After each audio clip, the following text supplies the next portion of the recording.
Hey, what's happening, everyone? It's the boy, Team Time on the very side, Tan Tiger 01, the Bengal Dragon. Right, I have to apologize a lot. And sincerely, what I mean is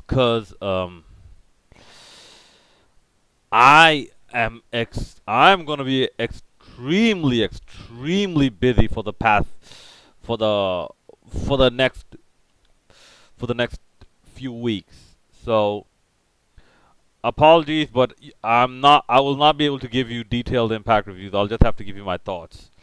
And I'll try to get them out to you as soon as possible. So, with that being said, my thoughts on GFW Impact from September 21st. I thought it was a ah, lukewarm, decent show. It started off. Oh yeah, and by the way, I noticed I noticed not only during the opening animation, GFW did not remove, or Anthem did not remove the GFW from their title, but also they were advertising GFW Amped Anthology as an Impact pay-per-view. So I have no idea what's going on. So we had the Johnny Impact segment to begin with. I thought it was look, Johnny Impact can't talk. He can't talk to save his life, really. Getting a douche rocket chant and whatnot. KM, I want KM to be treated better than um you have the thing where it started out that Eli Drake is in Mexico.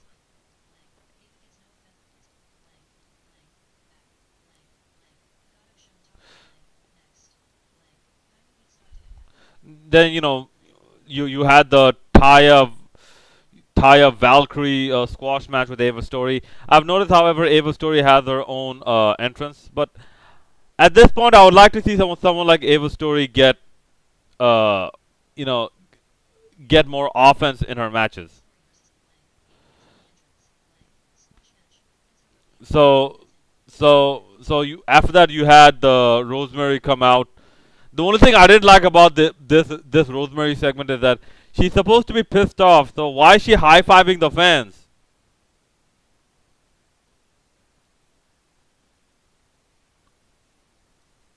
So so that part I didn't like. But apart from that, yeah, I give her the plus 0.25 for this appearance. She had new face paint on, so yes, I noticed that as well.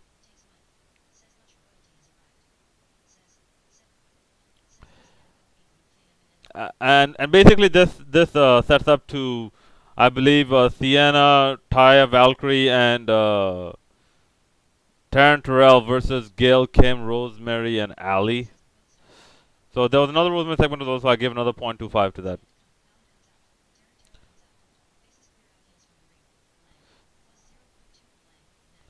So what do you have next?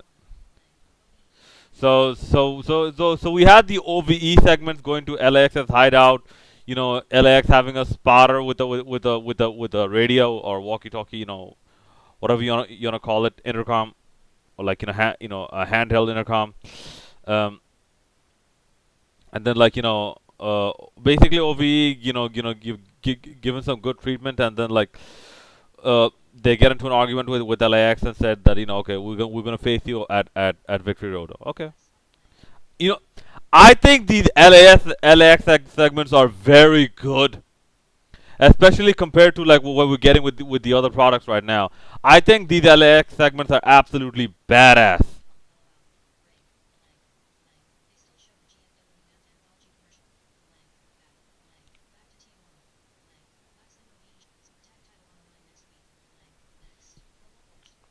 So we get another Global Ford segment, which I thought was pretty good.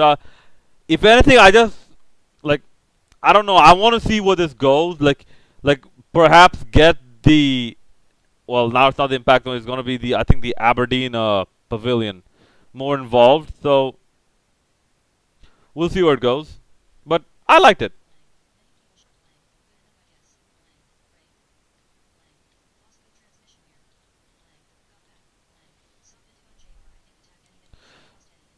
So there was like a Eddie Edwards and EC3 versus Pagano, Pagano and Phantasma, and the match ended in a no contest, I think, because Tahano ended up attacking the faces, and James Storm came out to attack the heels. I thought the match was actually pretty good. It was one of the more better showings by EC3, so I thought it was decent.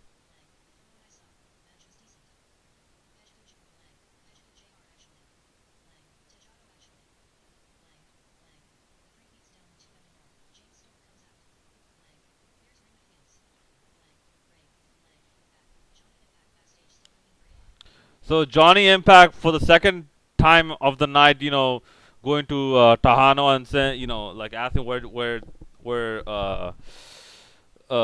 Eli Drake is, and puts up, and ends up putting his number one contendership on the line, huh?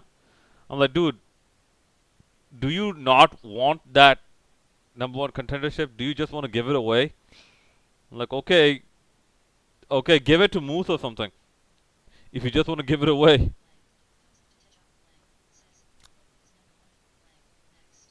of course Tahano accepts. And then we get to Kongo Kong versus Mahabali Shera. I'm not gonna call him broken Shera because well, he does not have the broken powers yet. And by the way, you can only find broken Shera on blitzsportsnetwork.com. Okay. So this was a squash match, which I liked. Basically, Kongo Kong just hit a build-away suplex, a clothesline, a cannonball. No, sorry, a short arm headbutt, a cannonball, and then a splash for the squash win. So Mahabali Shera got treated like how Mahabali Shera should have been treated all this time, as a jobber, because what he does not. Guys, g- guys, even the springboard move that he hit, it wasn't that good. I'm like, Slamversary, he hit a springboard forearm. This time he just hit a hammer fist. Okay, next.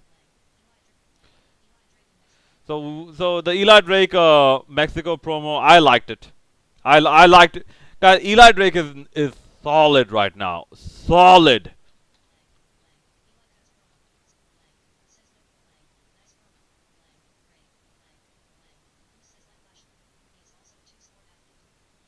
Yeah, yeah, yeah. We do get a Moose segment, which is pretty good.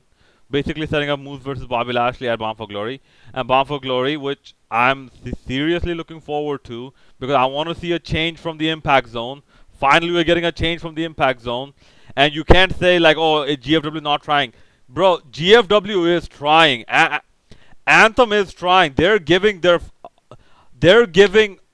fans, a lot of their fans, what they want. Obviously, some things they cannot give because it's not realistic or within their knee, or within their abilities. But they're giving their fans what they want. It's time that the fans show them love right back. Otherwise, if they keep making losses despite giving the fans what they want, of course they're gonna pull out. Of course they're gonna say, okay, we're gonna do what we want and see what works. And this is why I feel like, with Eli Drake as champion, the moment Eli Drake is featured, you have to have a lot of viewers.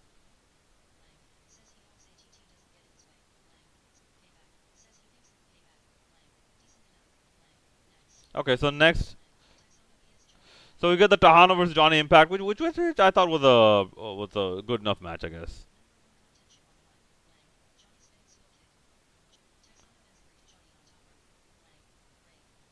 Uh, Taha, Tahano had a pretty good showing. Johnny Impact also had a pretty good showing.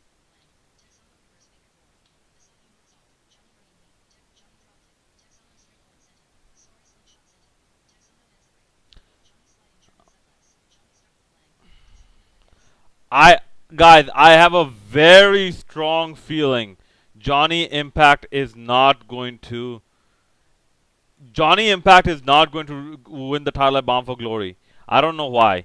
I have a very strong feeling that he's not going to do it, and he is not going to be around after Bound for Glory because GFW right now have the short-term contract type of deals.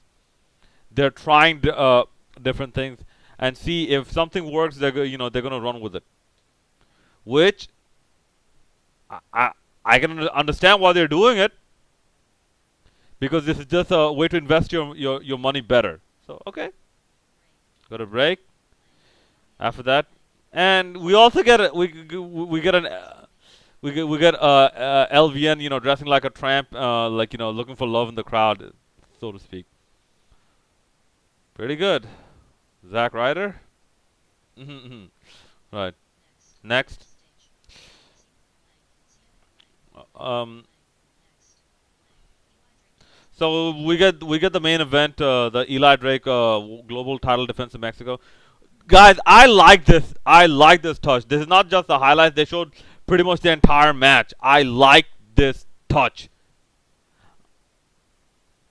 So I wish Impact does a bit more of these with more of their X Division wrestlers as well.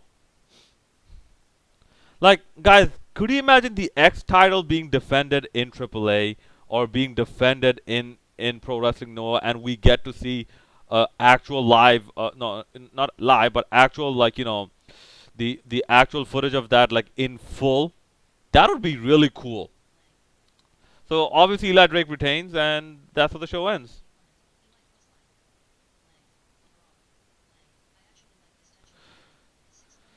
So So like the show ends with a Victory Road preview, which I think will be which I think will be a pretty good show, Victory Road. But the show overall, I give it a 6.25 out of 10. Like I like this is including the point 0.5 Rosemary bonus. Like yeah, it was decent. I won't say it was bad. It was decent. It wasn't that good either, but it was decent. But yeah, it's a go home show, so I expect like it to have perhaps a little less wrestling and more build up for storyline. So we'll see what happens Victory Road. All right, I'm looking forward to comments and suggestions. It's the entertainment on the side. The Bengal Dragon signing out.